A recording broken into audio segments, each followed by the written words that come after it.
Om Namo Bhagavate Vasudevaya.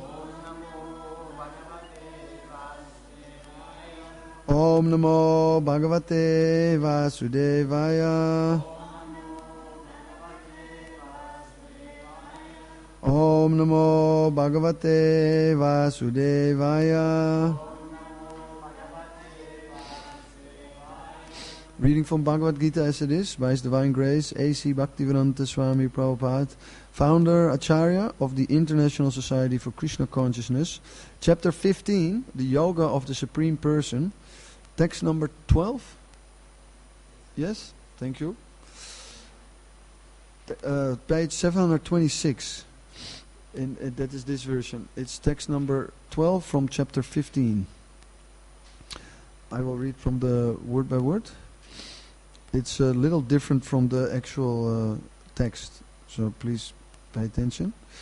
Yat āditya-gataṁ tejo jagad bhāsayate khilam yat candramasi yat cāgnau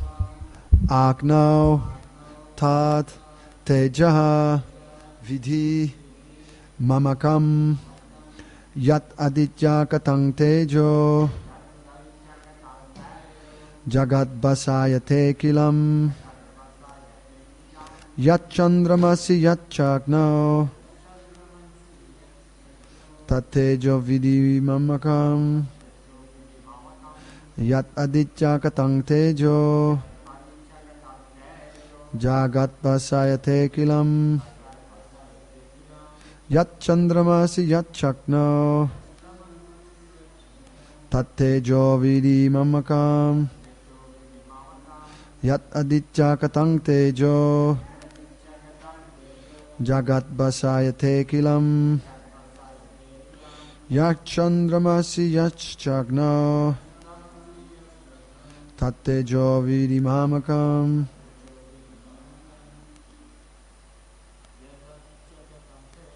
yat āditya-gataṁ tejo jagad bhāsayate khilam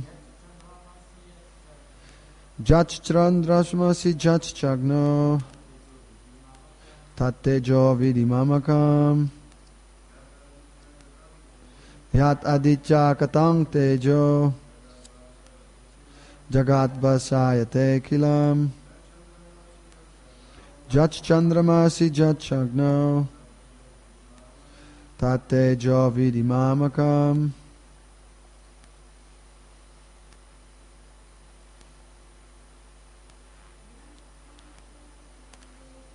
yat āditya-gataṁ tejo jagad bhāsayate khilam yat candramasi yat cāgnau tat tejo viddhi māmakam yat āditya-gataṁ tejo jagad bhāsayate khilam yat candramasi yat cāgnau tat tejo viddhi māmakam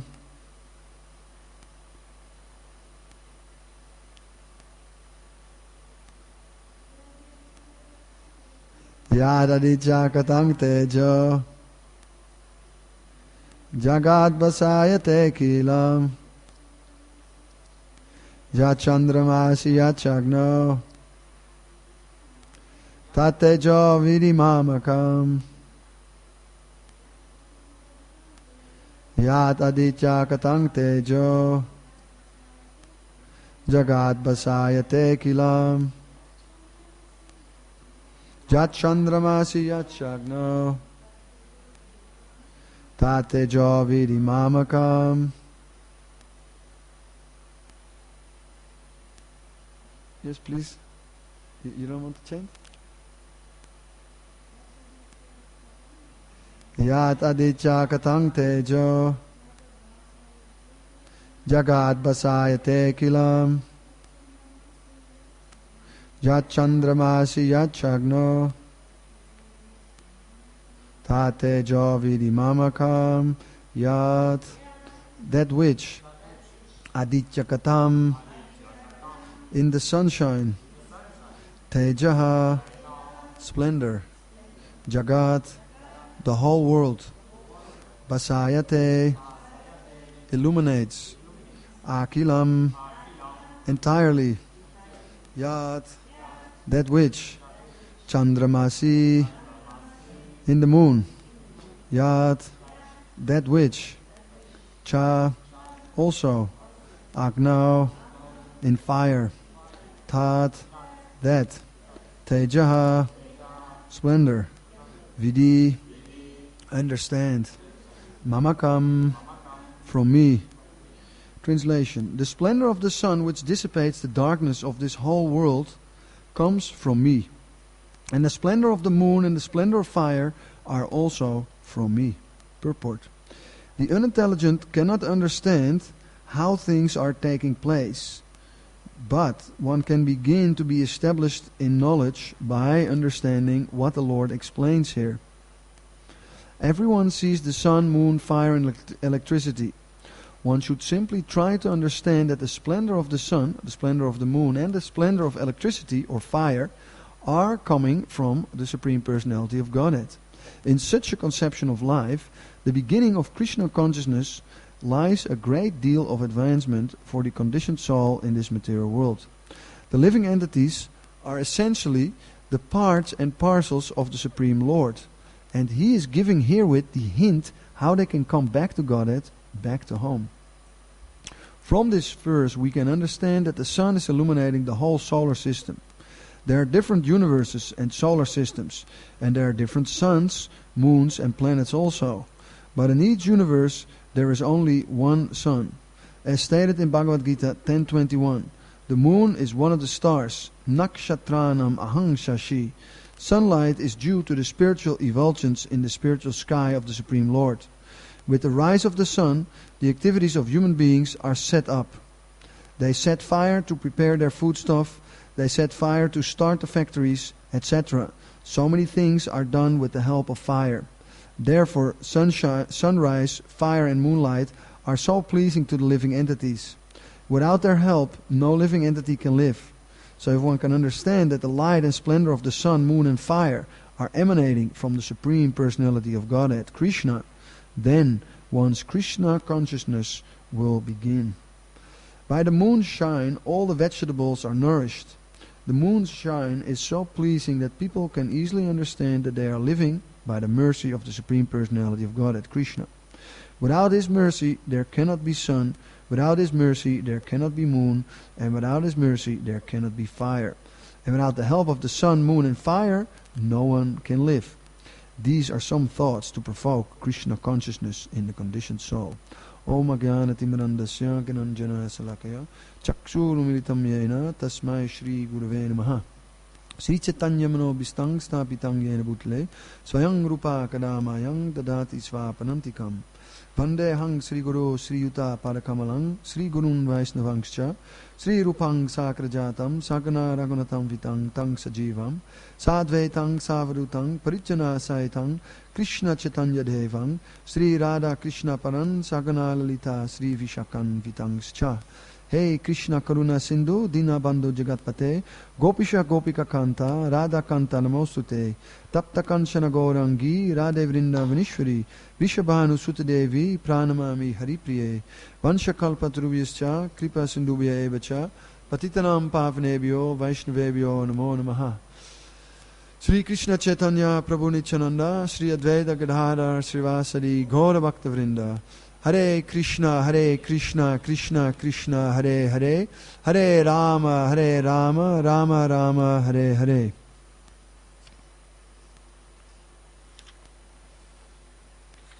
Yat āditya-gataṁ tejo, jagad bhāsayate khilam, yat candramasi yat cāgnau, tat tejo viddhi māmakam.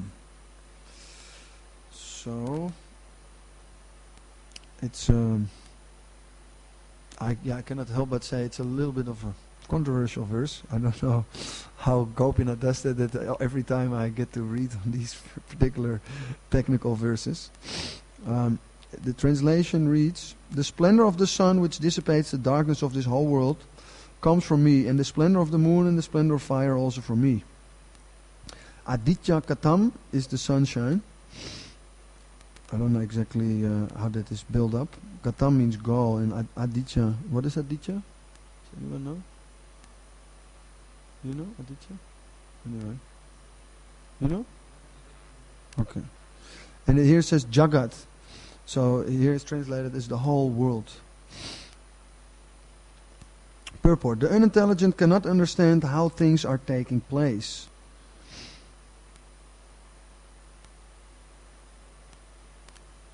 But one can begin to be established in knowledge by understanding what the Lord explains here. Everyone sees the sun, moon, fire, and electricity. One should simply try to understand that the splendor of the sun, the splendor of the moon, and the splendor of electricity or fire are coming from the Supreme Personality of Godhead. So that is quite clear.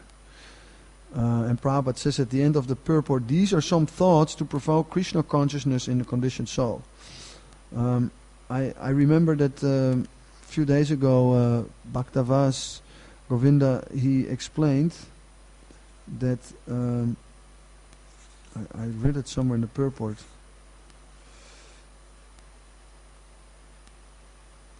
It says here in the purport of the 16th text, as already explained, the Lord in his incarnation of Vyasadeva compiled the Vedanta Sutra. And it says here the Lord is giving in summary the contents of the Vedanta Sutra. So, I'm not sure if that is already started by this verse, but that is what Bhaktavas explained to us, that part of this chapter is, and at least it starts from the 16th text, part of this chapter is a summary of the Vedanta Sutra. I many times explained that the Bhagavad Gita is sometimes also called Gita Upanishad, and it's like an Upanishad.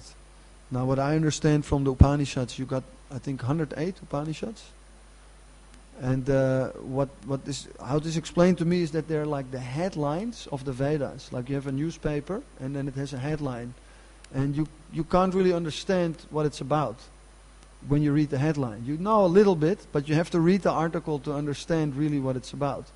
And the headline is sort of to catch your attention and also to remember it.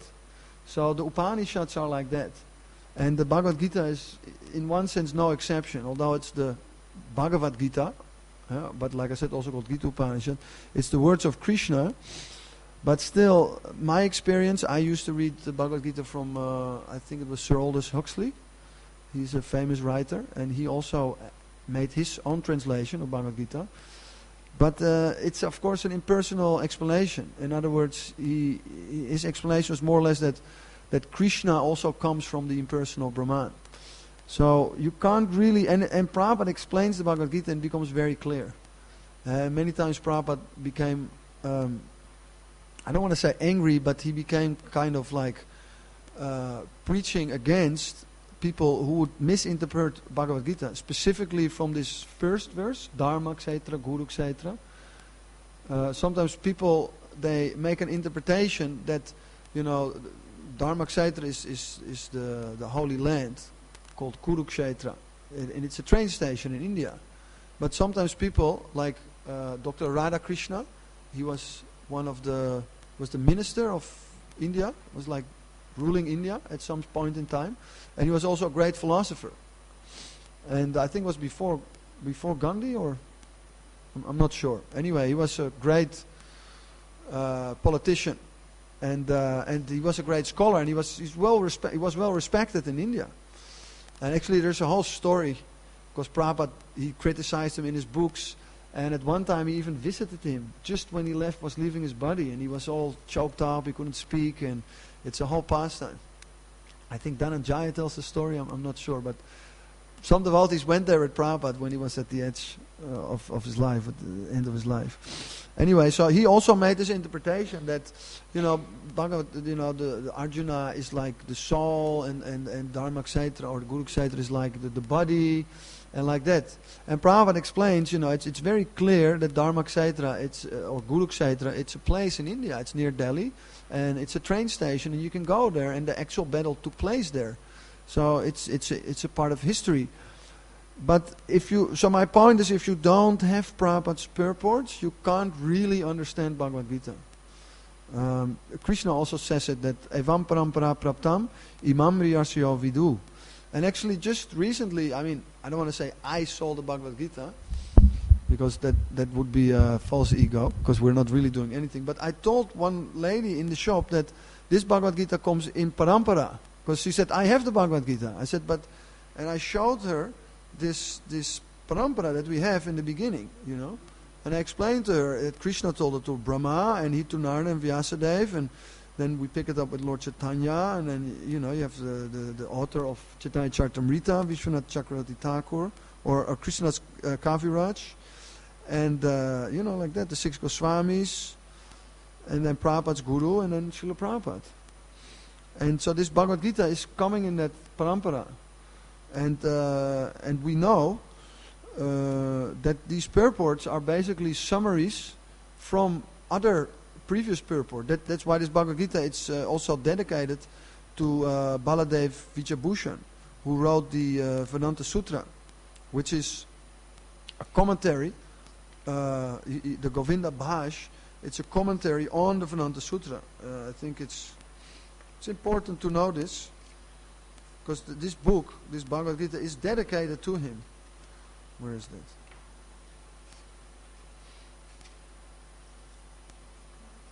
Oh, I think it's here. Anyway, so the point is that these purports, they are written, of course, by Srila Prabhupada, but they're like summaries of... Oh, I see. Oh, yeah. Next page, yes. To Srila Baladev Vijayabhushan, who presents nicely the Govinda Bhash commentary on Vedanta philosophy.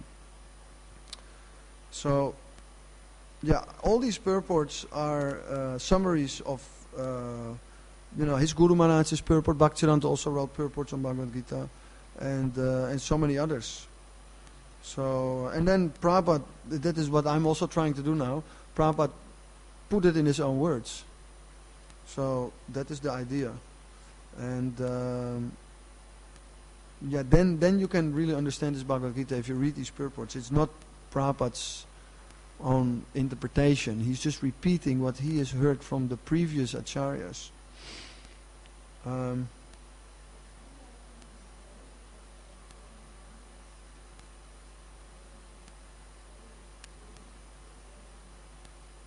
Yeah, that is true. I never read any of their Bhagavad Gitas. Like I said, Aldous Huxley, he's not in the parampara. But I never read any Bhagavad Gita of Sri Sampradaya or Rudra Sampradaya or Kumara Sampradaya. You did?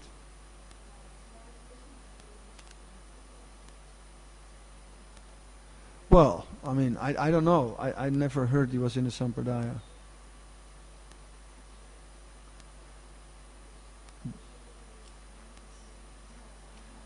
Oh, no, as far as I know, he wasn't. No, as far as I know, he wasn't. He was like an impersonalist.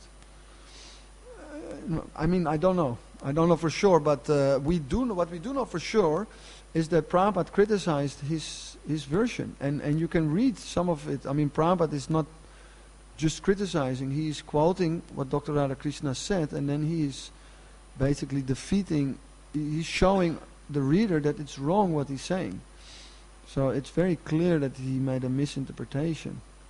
I mean, I've never read his Bhagavad Gita. It could be interesting to read that, because sometimes Prabhupada would also lecture from it in the 60s, 66. You have these early lectures, and he's reading at this ashram, this yoga ashram. I think he didn't have a Bhagavad Gita then, and I think he was even reading from Dr. Radhakrishna Bhagavad Gita. So it would be interesting to have a copy of that for like historical reference, but it's not a bona fide Bhagavad Gita. Anyway, I got a little bit deviated. The point here is that it's quite straightforward. Prabhupada is explaining the unintelligent cannot understand how things are taking place. And so here Prabhupada is explaining, or Krishna is explaining, that like Prabhupada says at the end of the purport, he's giving some thoughts to provoke Krishna consciousness. The splendor of the sun, which dissipates the darkness of this whole world, comes from me. So whenever we see the sun, we can think of Krishna. And when we see this moon, we can think of Krishna. The splendor of electricity or fire, because electricity, these lights, and it's either nuclear energy or, I don't know, gas or oil, and that also comes from the sun. There's no nuclear energy without power of the sun. There's no oil without the sun. There's no, gas without the sun. So indirectly, this electricity is also coming from Krishna. It's like, wind? Yeah, wind energy, of course, you know of also wind energy, but it also comes from Krishna. Anyway, that is all quite clear. Unless you want to deny that God exists, this is very straightforward. In such a conception of life, the beginning of Krishna consciousness lies a great deal of advancement for the conditioned soul in this material world. Living entities are essentially the parts and parcels of the Supreme Lord, and he gives herewith the hint how they can come back to God and back to home.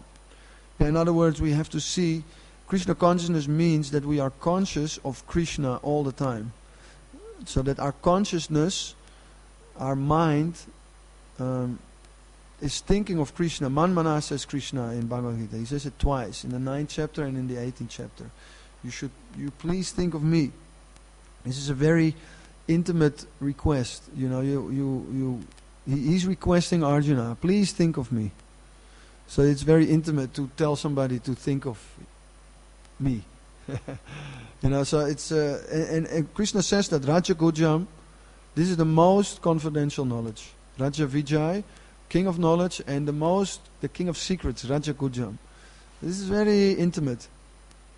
Like devotees, the more advanced he becomes, the more internal his relation becomes with Krishna, and the more kind of secret it becomes. It becomes it sounds a little bit strange, but it becomes a love relationship. And that is generally very, it's very private. Confidential sounds very official, but it's kind of private, So that devotees like that. And we know from scripture, like with Chaitanya Mahaprabhu, that he only discusses it with similar advanced devotees. He will not discuss his realizations or relationship with Krishna with devotees that are on a lower level, that can't really understand it.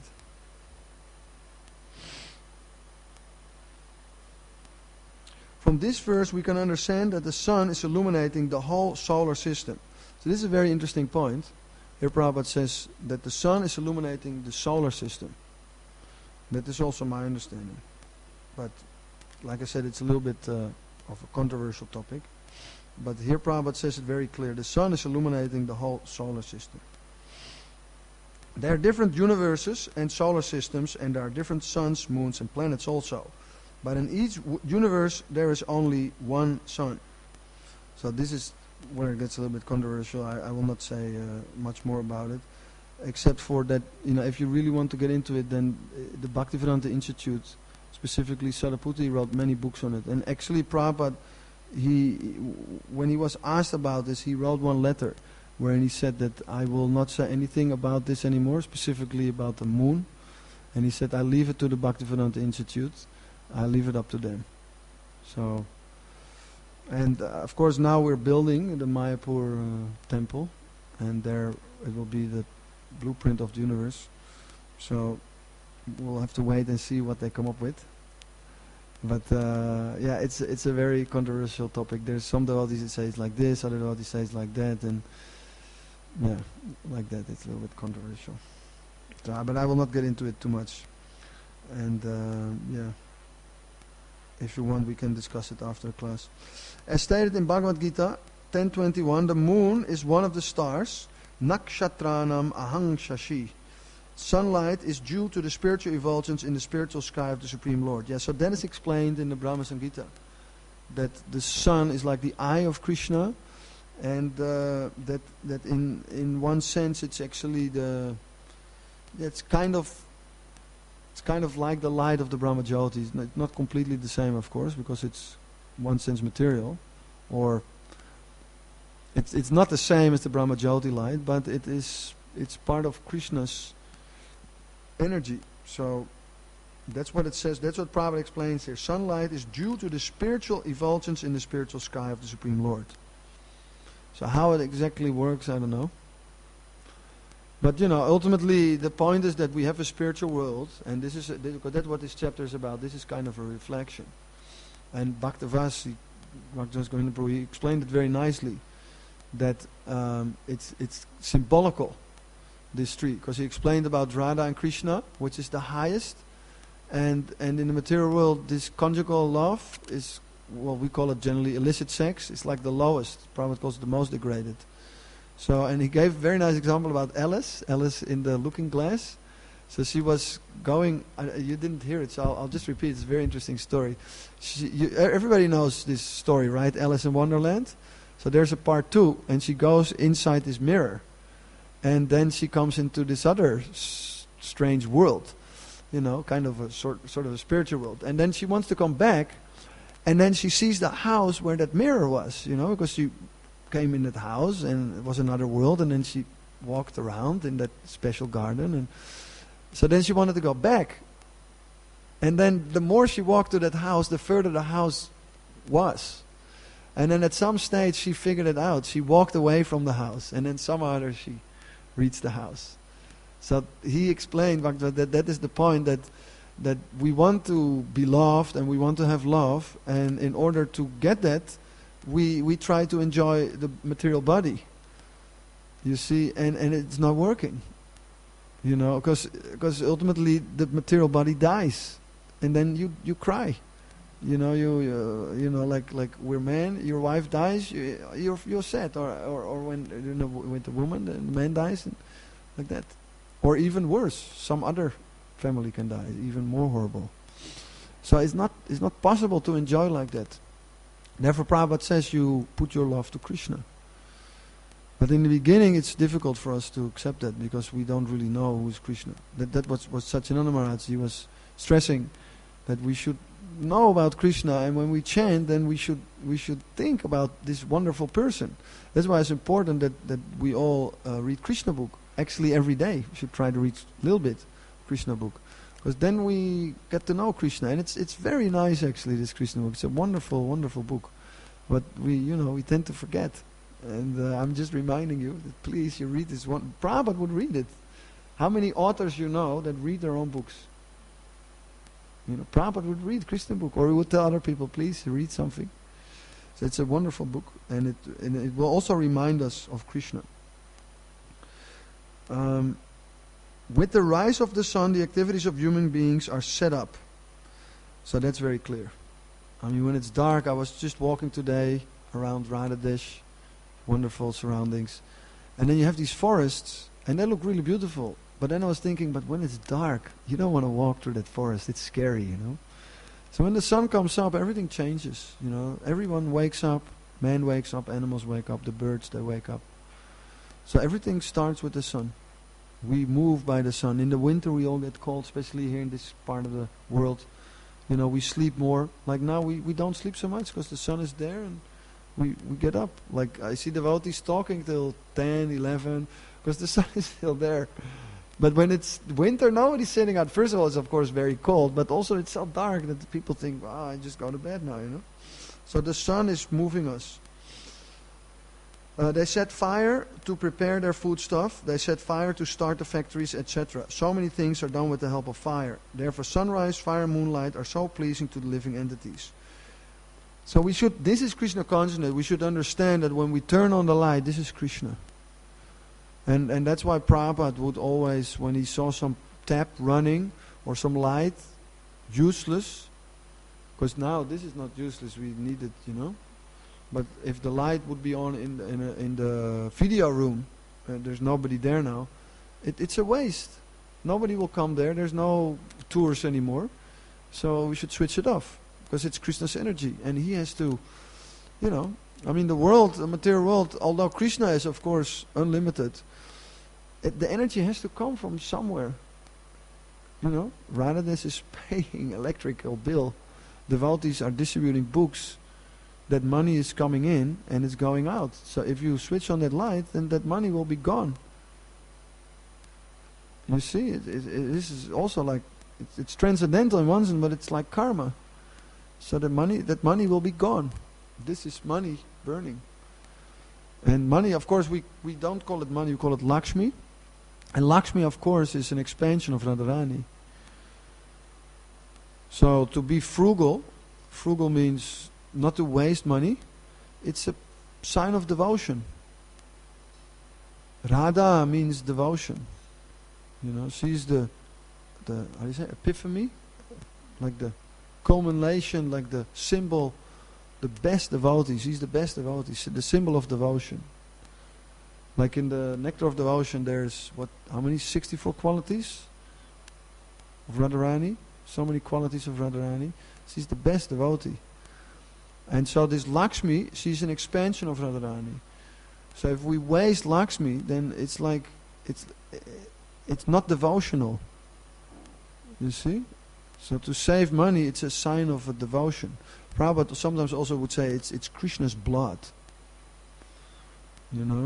So yeah, we should be very Krishna conscious. And if we're Krishna conscious, we don't want to waste that money, because it has to come from somewhere. Some karmi or whatever, he works for it. That is, again, it's energy, and then we take it, and then that person, he gets benefit. But if we waste that money, then it's not good for us. He gave the money to Krishna, but still, if we don't put it to good use, it will not be good for us. Anyway, it's just to get a little bit deeper in our meditation, in our manmana, in our thinking about Krishna, in our Krishna consciousness. Krishna, let me read this again. So if one can understand that the light and splendor of the sun, moon, fire are emanating from the Supreme Personality of Godhead, Krishna, then one's Krishna consciousness will begin. So that's what I was trying to explain in the beginning, that again, I mean, Krishna did it already also in the 11th chapter. So many, like, I am this, I am the shark, I am the mountain, I am the Himalayas. So now again he's kind of doing that. And it is also because the Bhagavad-gītā is like a summary, because that's actually what I was trying to explain. I forgot my point. It's a summary of the Vedas. And this particular chapter is a summary of the Vedanta Sutra. So the whole Bhagavad-gītā, that's why it's sometimes a little bit technical. The whole Bhagavad-gītā, it's a summary of all the Vedas, like we have in the 11th canto called the Uddhava-gītā, which was spoken to Uddhava. And it's a more devotional and more focused on bhakti, because Uddhava is asking more specific question. So, and Bhagavad-gītā is like very broad. It's for a very broad audience, world audience, maybe universe audience, But at least for the whole world is Bhagavad-gītā. For everyone. Everybody can understand Bhagavad-gītā. In India, everybody knows. Maybe not everybody. Now it's changing, but I think still 50%. If you drive a train, 50% will know one sloka of Bhagavad-gītā. You go to India, you can ask them. And they will not, you don't even have to ask, they will just go like this. They will recite Sarvadam Vidyagam, they will recite one sloka. That's why it's important for us to know the Sanskrit. Because in India you need to preach like that. You need to know the Sanskrit. And then you can try to make them understand what is the real understanding of that Sanskrit. But you have to know the Sanskrit, otherwise they will not accept it. Okay, let me finish. Without their help, no living entity can live. So if one can understand that light and splendor of the sun, moon and fire emanating from Krishna, one's Krishna consciousness will begin. By the moonshine, all the vegetables are nourished. So this is another kind of controversial statement. I don't know if it's common knowledge. Is that common knowledge? I don't know. Is it common knowledge that from the moonshine, vegetables gets their nourishment and also taste? I think it is, no? Because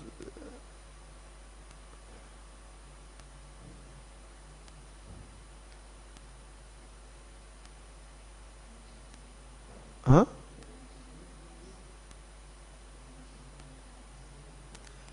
No, but I think farmers also know about this. And I'm not sure if it's common knowledge, but Right. No, but I'm thinking about like scientists, if they accept this.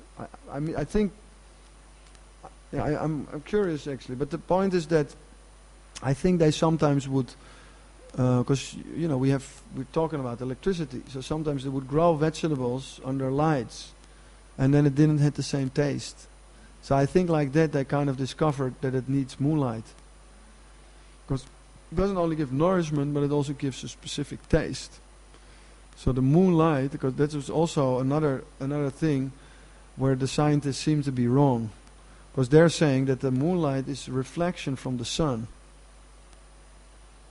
Right? That's what they say. But how can it then give this nourishment, this taste to the vegetables, if it's just a reflection? And it's explained in the Bhagavatam that there is like a grass, and it's burning, sort of. And anyway, I don't know. It's another very difficult thing to explain. But the point is that it seems that there is some light emanating from the moon, some specific light coming from the moon. So, you know, just to show you that the scientists, they have some things that they just don't know. And we have the information from the Vedas. And that is what Prabhupada is referring to here. Because, like I said, it's a summary study. You have to, if you want to go further, you have to read Srimad Bhagavatam. There it's more explained in detail.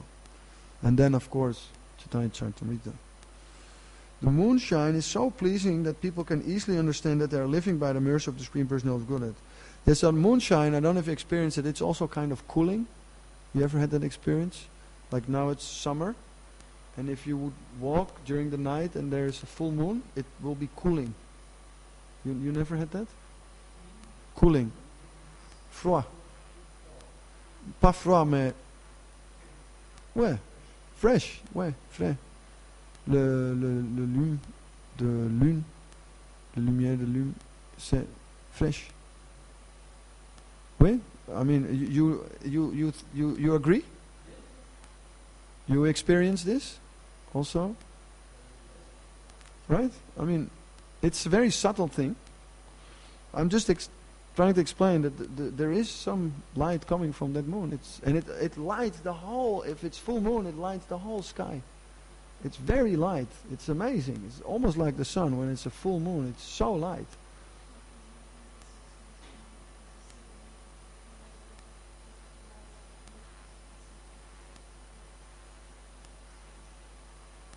What do you mean? I see. Right.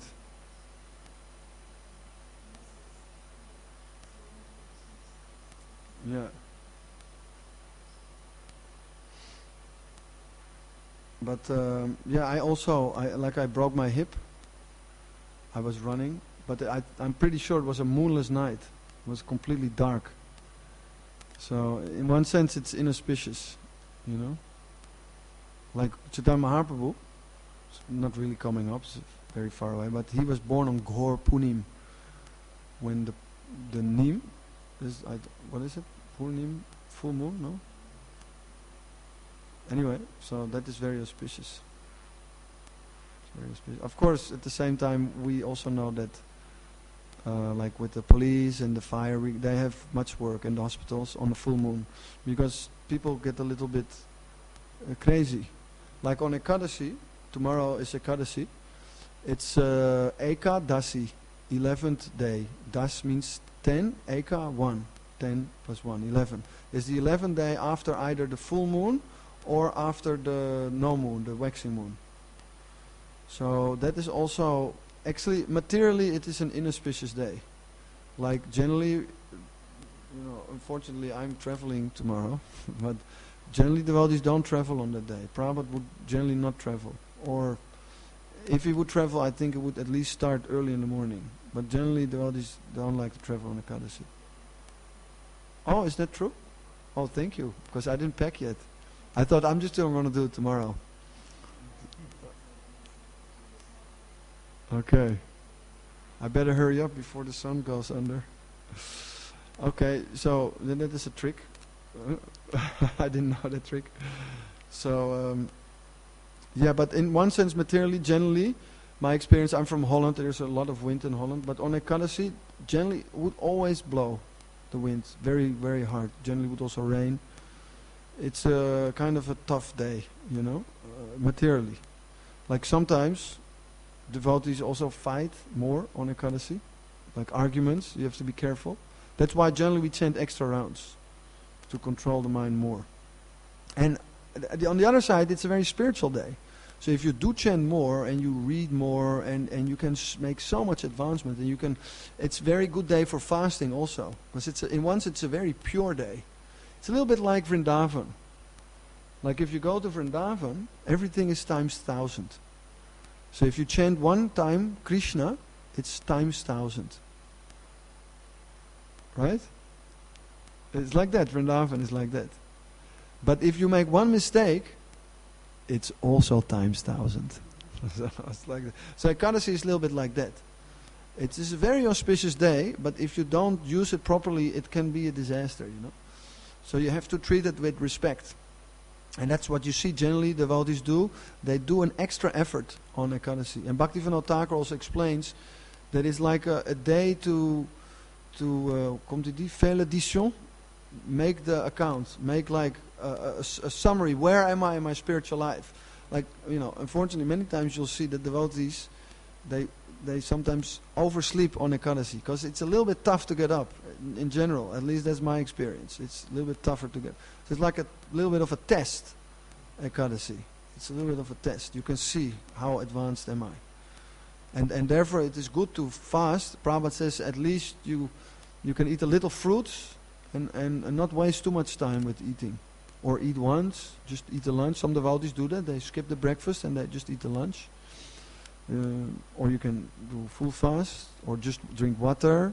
But the main thing is you do more chanting, more service. Well, not even service is good, but specifically Prabhupada, I think Prabhupada said specifically you should read more and chant more on Ekadasi, right? Because he's all into service. I'm checking with Arjuna. Or should you do more service also?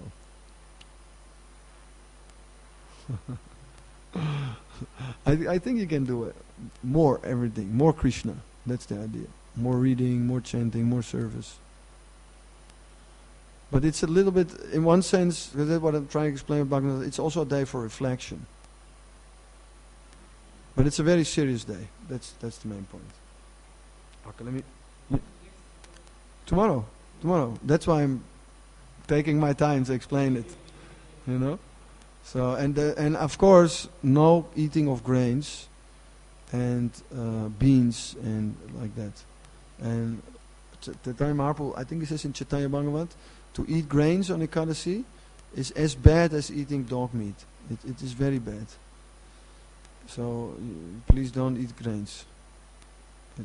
That is the least you should do. Generally, that is all I do.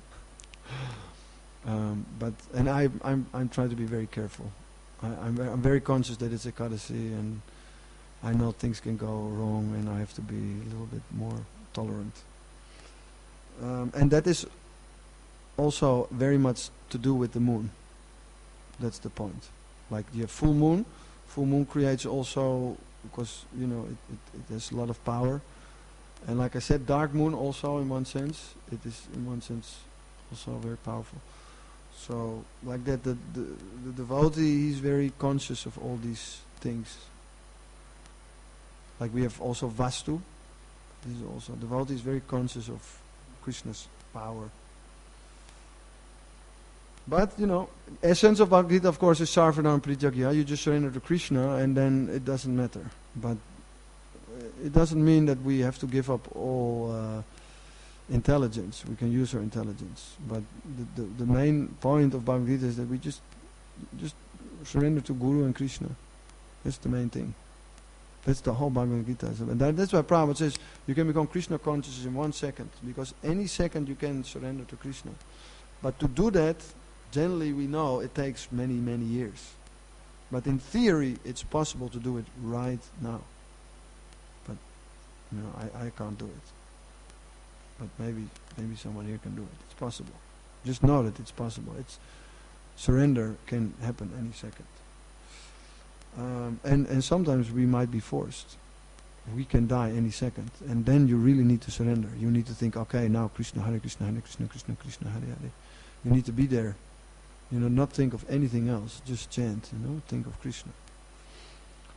Without His mercy there cannot be sun, without His mercy there cannot be moon, and without His mercy there cannot be fire, and without the help of sun, moon and fire no one can live. So I a little bit explained that. These are some thoughts to provoke Krishna consciousness in the conditioned soul. So any questions? Or comments? Or any corrections or any discussion? Yeah, he says it here also in the next verse. I supply the juice of life to all vegetables. What's the Sanskrit? Soma bhutva rasatmaka. Rasa means taste. Supplying the juice. Rasa atmakaha. So he's giving the ras to the atmas, to the vegetables. Soma. Soma is the moon. An ausadi, that's vegetables. Ausadi sarva. So that he explains more detail, Krishna, that we do tomorrow.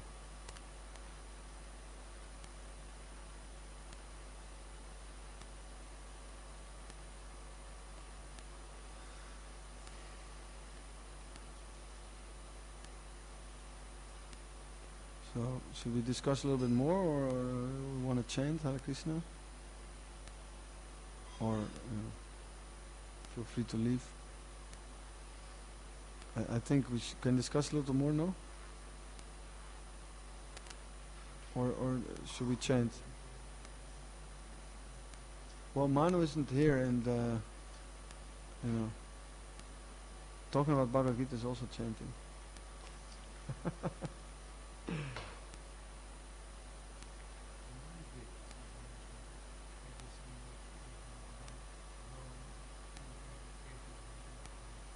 Thousand.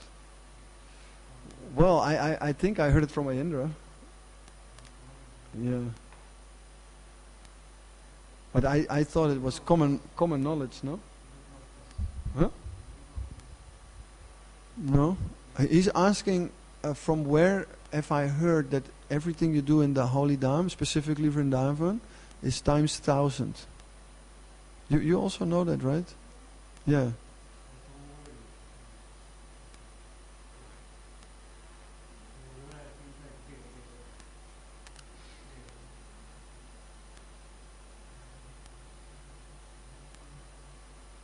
Yeah.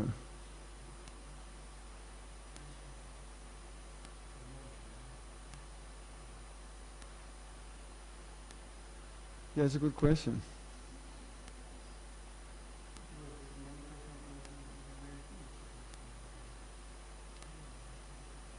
Where is it mentioned? Do you have any idea? Okay.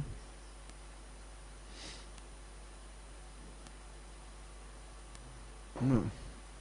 But I've experienced it. You've been there, right? It goes very quick. You make one mistake, oh, Krishna. Immediately you get a reaction. And you know also why. What mistake you made. It's very powerful.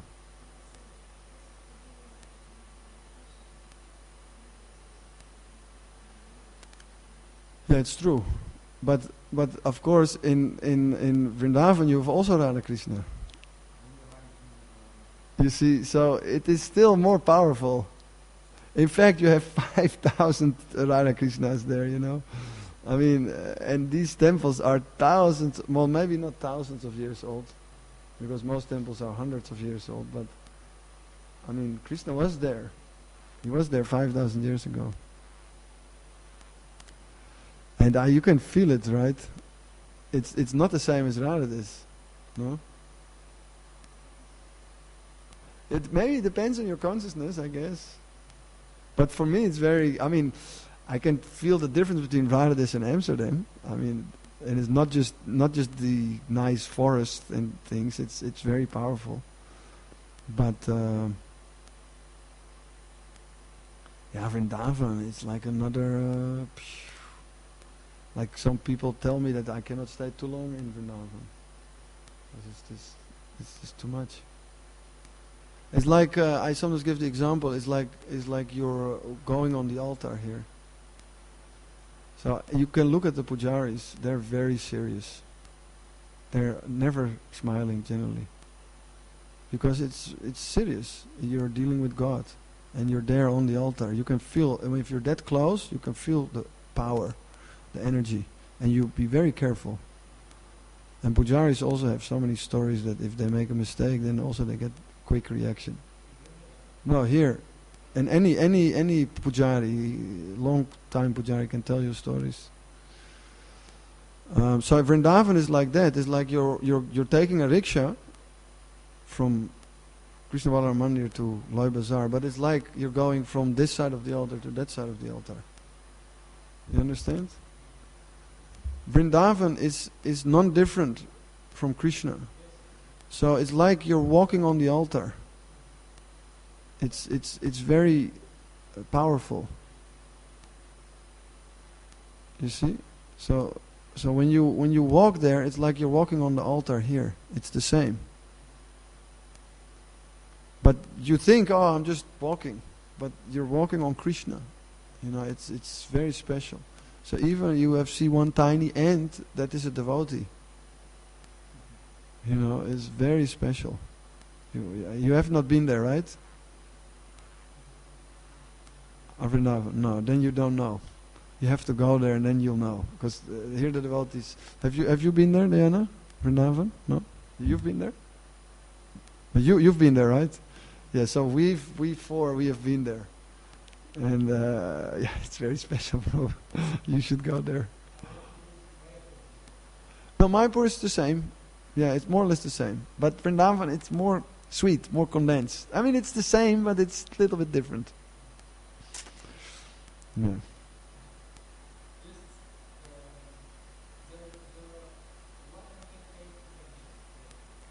Yeah, as far as I know. And is Bhagavad-gītā part of that, you know? This is number 107 or? We don't know. We have to look it up. I think this is like a special Upanishad. You have 108 Upanishads, and this is considered also an Upanishad. It's like the 109th. So, 109. But this is very technical. You just need this one. If you read this one, and we have one, the Isha Upanishad. Prabhupada translated that one. So that will be enough. You can yeah, that's sometimes called like that, Gita Upanishad. Huh? I don't know. I don't think so. I'm not sure. I think generally you have 108 Upanishad, and Isha Upanishad is one of them. And then Gita is also considered an Upanishad. It's like special category. But the point is that they are the headlines of the Vedas, and this is also like headlines. And therefore it's difficult to understand without purpose. Okay, it's getting late. I think we should stop. Can chant a little bit. Hare Krishna. Hare Krishna. Thank you. Anybody likes to chant? You like to sing? No? Maybe you like to sing a little bit, Janarani?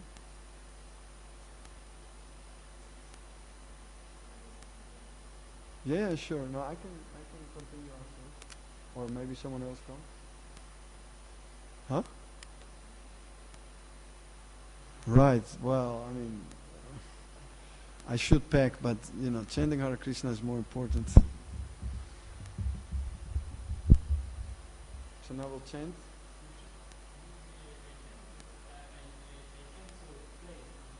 No, I mean Yadurani. She will sing a little bit.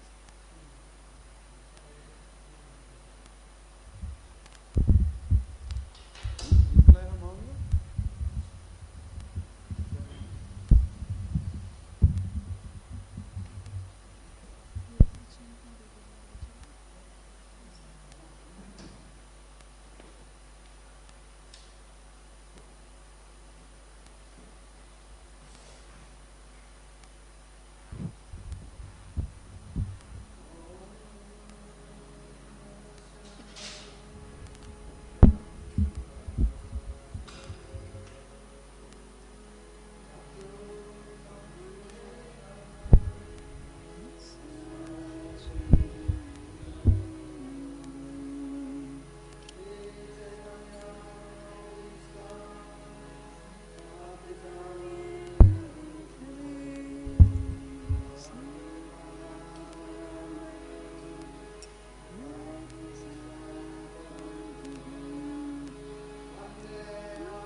Vishnu